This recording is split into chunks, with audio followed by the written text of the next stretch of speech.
أعوذ بالله من الشيطان الرجيم بسم الله الرحمن الرحيم السلام عليكم ورحمة الله وبركاته رب اشرح لي صدري ويسر لي أمري واحلل عقدة من لساني يفقه قولي ربنا زدنا علما آمين يا رب العالمين.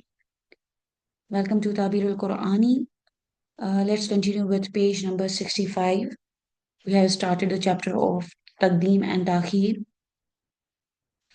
On page number 64, Dr. Fadil Samrai has mentioned that one of the most common mistakes when studying Taqdeem and Ta'khir is to give a general answer without just truly understanding the reason behind it. Like it's done because of ikhtisas and there is Taqdeem and Ta'khir because of Qasr, Hasr, but that's a common mistake, like just to give a general answer because there is always a reason, always a siyaq behind it. So today's discussion is going to highlight why rhetorical analysis uh, requires depth and awareness of the context. Also, especially when we are examining the Quranic expressions. So let's continue with the Arabic text. فإذا قيل لك مثلا لماذا قدم الله السماء على الأرض هنا قلت لأن الاهتمام بالسماء هنا أكبر ثم إذا قيل لك ولماذا قدم الله الأرض على السماء في هذه الآية قلت لأن الاهتمام بالأرض هنا أكبر فإذا قيل لك ولماذا كان الاهتمام بالسماء هناك أكبر وكان الاهتمام بالأرض هنا أكبر. Then he gives the answer. So he's saying that if you are asked, for example, that why Allah subhanahu wa ta'ala mentioned the heaven, sama, before the earth here, you might reply like, because the attention given to the heaven here is greater. Then if you are asked why did Allah subhanahu wa ta'ala mention the earth before the heaven in this verse, so you would reply like, because the attention given to the earth here is greater. Then he's saying فإذا قيل لك ولماذا كان الاهتمام بالسماء هناك أكبر. So but if you're asked why was the attention to the heaven greater in that place and the attention to the earth greater here, then he's saying وجب عليك أن تبين سبب ذلك وبيان الاختلاف بين الموطنين بحيث تبين أنه لا يصح أو لا يحسن تقديم الأرض على السماء فيما قدمت فيه السماء أو تقديم السماء على الأرض فيما قدمت فيه الأرض. then he's saying بيانا شافيا وكذلك بقية المواطن الأخرى. So he's saying that you are then he started saying وجب عليك أن تبين سبب ذلك. So you are then required to just clarify the reason for that and to explain the difference between the two contexts. Now, so that you clearly show why it would not be correct or would not be appropriate.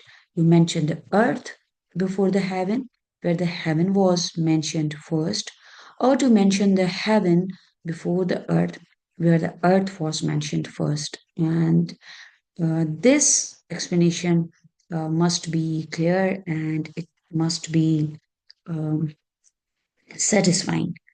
So Then he's saying, وك here وكذلك بقية المواطن الأخرى. The same applies to all other similar, um, um, all those similar places where or instances where it has been mentioned. Then he says, ثم أن تكتفي بعبارة إن هذه اللفظة قدمت للعناية والاهتمام بها، فهذا وجه من وجوه الإبهام، والاكتفاء بها يضيء معرفة تمايز معرفة التمايز بين الأساليب، فلا تعرف الأسلوب العالي الرفيع من الأسلوب المحلل السخيف. محلل السخيف محلل السخيف is كل واحد يقول لك إن عنايتي بهذه اللفظة هنا أكبر، دون البصر بما يستحقه المقام وما يقتضيه السياق.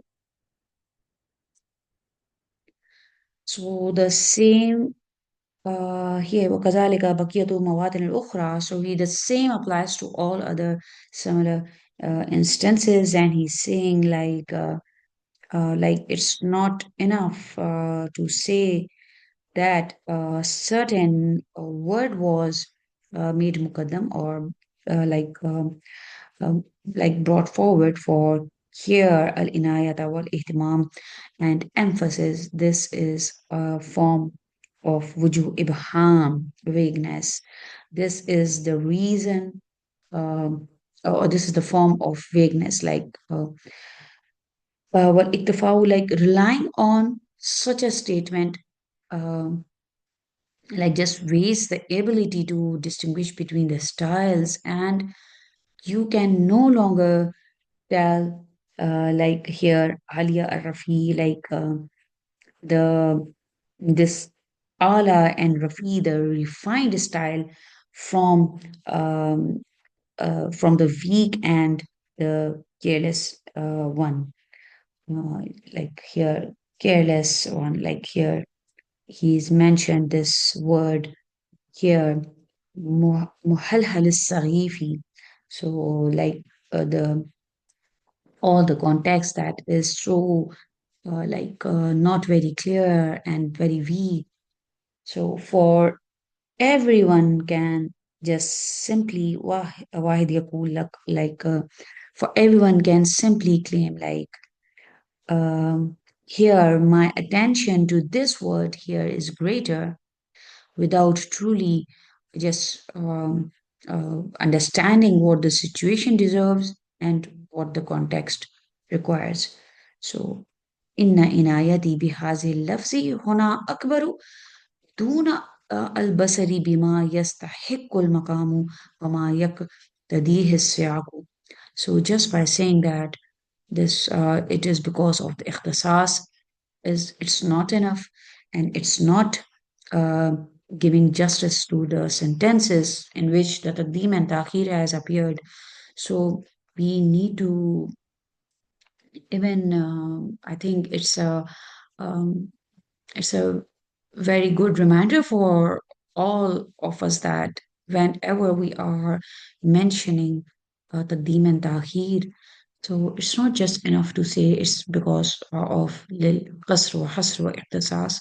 So it's better if we'll go through the tafsir and we'll go through the siyaq and we'll see that why a taqdeem has happened, like why sama has been mentioned before al-ard, and why al-ard has been mentioned before sama, and many more, like Dr. Fadil Samrai has mentioned. So we need to remind ourselves that whenever we are like doing any type of nahu, surf, or anything. We know now, Alhamdulillah, we all know that how to go through the tafasir and everything. So, whenever we see taqdeem ta'khir, that we know that that's for al kasra, hasra, ikhtisas, but we should go back and we should be opening some tafasir book, or um, there are so many apps that have the Quranic text with the tafasir. So we should see that why this taqdim and takhir has happened. So it's a very good reminder for all of us. So he's saying that inna inayati bihazil lafzi lafzati huna akbar duna basr bima yastahiqqul maqamu wa ma yaqtadi siyaq. So it's not just just uh, um, mm, that you are just mentioning about Taqdim and Ta'khir, but you are not truly understanding what the situation deserves and what the context requires. After that, he says that um, here, Inna fanna taqdeem wa ta'khir fannun rafi'un ya'rifuhu ahlul basari wa ta'biri bit ta'biri والذين أوتوا حظا من معرفة مواقع الكلام وليس ادعاء يدعي يدعي أو كلمة تقال. So he's saying that indeed this uh, taqdeem or ta'khir, the art of taqdeem and ta'khir is a very refined art. Fannun rafiyon, yeah, or you can say very noble and refined art. And it is only recognized by Ahlul Basar wa Bitabir, recognized by those who have insight of the expression and who have been granted uh, a share in understanding the proper placement of the words. It's saying that it's not a claim to be just like just to have a claim upon someone, like you can say a claim to be asserted, and also not just a phrase to be just casually spoken. So he's saying that